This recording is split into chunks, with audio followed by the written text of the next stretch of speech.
আরাফাতের রোজা কবে রাখবো আমরা, এ বিষয়ে ওলামা ইকরামের দুটি মত। প্রথম মতটি হলো যে আমাদের দেশে যখন জিলহজের 9 তারিখ হবে সেই দিনে আমরা আরাফাতের রোজা রাখবো। কারণ আরাফাতের দিন বলতে মূলত জিলহজের 9 তারিখকে বোঝানো হয়ে থাকে। হাজী সাহেবরা সৌদি আরবে যেদিন জিলহজের 9 তারিখ হয় সেই দিন আরাফাতে অবস্থান করে থাকেন। অতএব 9 তারিখটা হলো মুখ্য এখানে। আরাফাতে তারা অবস্থান করছেন 9 তারিখকে কেন্দ্র করেই।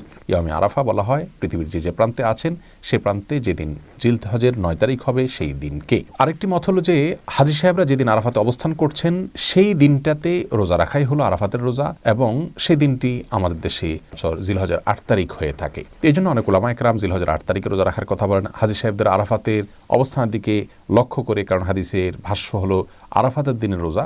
এই জন্য তারা বলতে চান যে নবী করিম সাল্লাল্লাহু আলাইহি সাল্লাম আরাফাতের দিনের রোজা বলেছেন। অতএব আরাফাতে অবস্থানের কথা যদি জানতে পারেন প্রযুক্তির মাধ্যমে আজকে আমরা জানতে পারছি, তাহলে সেই দিনটাতে রাখবেন। আর যদি কেউ সে সংবাদ জানতে না পারেন তাহলে তিনি তার অঞ্চলে তার দেশে যখন 9 তারিখ হবে তখন তিনি রোজা রাখবেন।